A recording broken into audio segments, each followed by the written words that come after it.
Hello everybody, welcome to Rusty Bucket. Subscribe to the channel if you have not already and drop a like on this video. I cannot stress enough how close we are to 100k, so let's just get there with this video. I think we can do it. This is a post-game recap. I did not talk about first game of this Suns versus Clippers series because I really didn't feel like I had much to say given the result of the first game. Splitting both of the home games in Phoenix was not something that I was surprised by. I know a lot of people, and apparently like someone looked into it and like universally almost every main pundit picked Phoenix to win this series, but I definitely knew going into it, even if I do feel as though, and still do feel that Phoenix will win this series, that the Clippers would definitely give them trouble. It seemed as though the Clippers might actually win this game too for a little bit until the Phoenix Suns went on a pretty hefty run.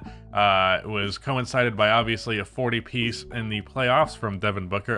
It wasn't a 40-piece, it was 38 points. Kevin Durant was good this game, but not, his footprint was felt a little bit less on the offensive end because he only scored 25 points, but his defensive impact was definitely noteworthy. And while he finished with 5 turnovers, he definitely had a couple of assists that I was really impressed with. But Chris Paul in the fourth quarter was the primary culprit for really helping them maintain the lead that they created. He had 16 points. I don't know what of those points all came in the fourth quarter, but I know a lot of them did. There were moments where he looked like prime, peak Chris Paul, the Chris Paul that we've known from like 2 years ago for the Phoenix Suns, even fading mid-range shots left and right, all that kind of stuff. A very, very good game from Chris Paul here. And on the Clippers side of things, yet again, we get a good Kawhi game. He had 31, 7, and 8. The standout performance for the Los Angeles Clippers was, of course, Russell Westbrook, who had 28 points on pretty damn good efficiency. He shot 9 for 16 from the field, 2 for 3 from 3, and 8 for 8 from the free throw line. Hitting all of those free throws, he's not been a good free throw shooter the past couple of years, so that's definitely a statistical outlier.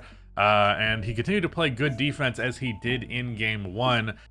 It seems as though the Clippers have been asking Russ to be as close to, I mean, they're asking the most of him that anyone's asked of him in a long time, reasonably. They're kind of asking him to be that second star, that second creator, because really nobody else can make the defense collapse on them, really. Like Norman Powell and Eric Gordon can shoot the ball and score here and there, but they're not like making the defense collapse in on itself. They don't really have that kind of gravity. Part of that speed, part of it's just, you know, they're also not phenomenal playmakers.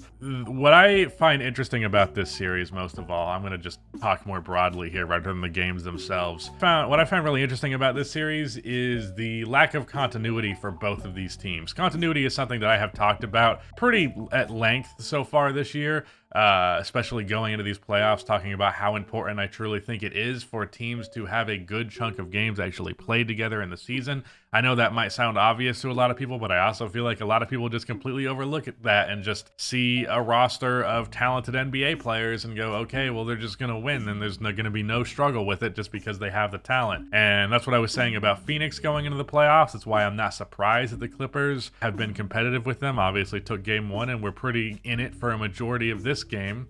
They played 8 games, you know, they won all of them. It's a good sign, but there's that. And then of course the Clippers have been a team for years that was entirely lacking in continuity, and still are right now. I don't even know how many games Kawhi has played this year. Like Zubats, Batum, and they've played their games, but Eric Gordon and Russell Westbrook were like mid-season additions, as were Mason Plumlee and Bones Highland, all players who are key in the rotation.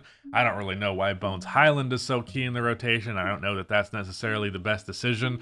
Feel like I'd just rather play more Terrence Mann, or Norman Powell, but whatever. My overarching point here, this team's not played much together, like at all. I imagine if you counted the amount of games where even the starters of this team actually played together, it's very short. Same goes, of course, for the Phoenix Suns with Kevin Durant. So these two teams don't really, like, normally I'd say lack of continuity is a disadvantage going into a series, but since both of them have this disadvantage, it's not really a problem for either of them. It cancels it out. Definitely, it's interesting because this is as close to if a playoff series was a pickup game possible, because it just seems like they went on the court and picked teams because they might as well have, given how little they've actually played together. So that's what I really appreciate about this series. I guess I can real quick talk about the Knicks Cavs Cavs game last night. It looked a lot more like what I expected the series to look like, which was Cleveland just clearly being a more competent and well-rounded basketball team than the New York Knicks are. The point of attack defense was much less effective for the New York Knicks. Darius Garland did not struggle as much as he did in game one.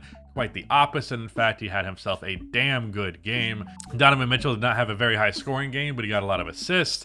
And frankly, I think if you can get, if you can get a 17-point win with Donovan Mitchell having only scored 17 points, that's a pretty good sign for the Cavs going through this one. Although I will say they did get an amazing performance from Karis LeVert that I don't know that you can count on happening regularly. I did say going into this series that I did not really expect to be a key part of the rotation, and I said that it would be wise to keep his role as limited as possible because in the game that he did play against the New York Knicks this year, he was horrible.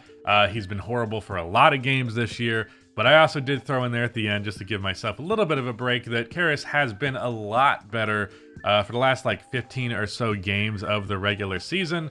So a 24-point performance for him off of the bench, not something I think you consistently can rely on, but that's definitely a nice option to have. I also feel as though Evan Mobley had a little bit easier of a time. I wouldn't say he necessarily, I wouldn't say it was as good as I would like it to be, but his game one was particularly ugly. And 13 points on 6 for 11 and 13 rebounds is definitely an improvement. So that's really all there is to say about Cleveland. For New York, I'm really, please trade RJ Barrett. RJ Barrett shouldn't be on the Knicks next year. Regardless of what direction the Knicks want to go, regardless of if they chose to blow it up, which I absolutely don't think they would do, retool, whatever they go with, I think it's just in the best interest for both of these teams for RJ Barrett to be somewhere else. Because I think if you replaced RJ Barrett with just a consistently competent 3-and-D player, the Knicks would be better. And I think RJ Barrett, in a different circumstance, on a different team that will hopefully allow him to get his reps, give him spacing, allow him to figure out being a star player in the NBA, because I still believe he has that potential in him. It's not going to come to fruition in New York unless New York dramatically changes for him, and I don't know that they're going to do that. I know there are some Knicks fans, namely my good friend Desmond, who definitely wants the Knicks to blow this team up, but I just don't think that the Knicks, in the so many years of being not a playoff team, are just going to give up on a team that can consistently be a playoff team. I understand RJ Barrett has contributed positively in the regular season, but if this team wants to do anything in the playoffs, I really feel like he needs to be somewhere else. And if RJ wants to achieve the star potential he has, I feel like he needs to be somewhere else.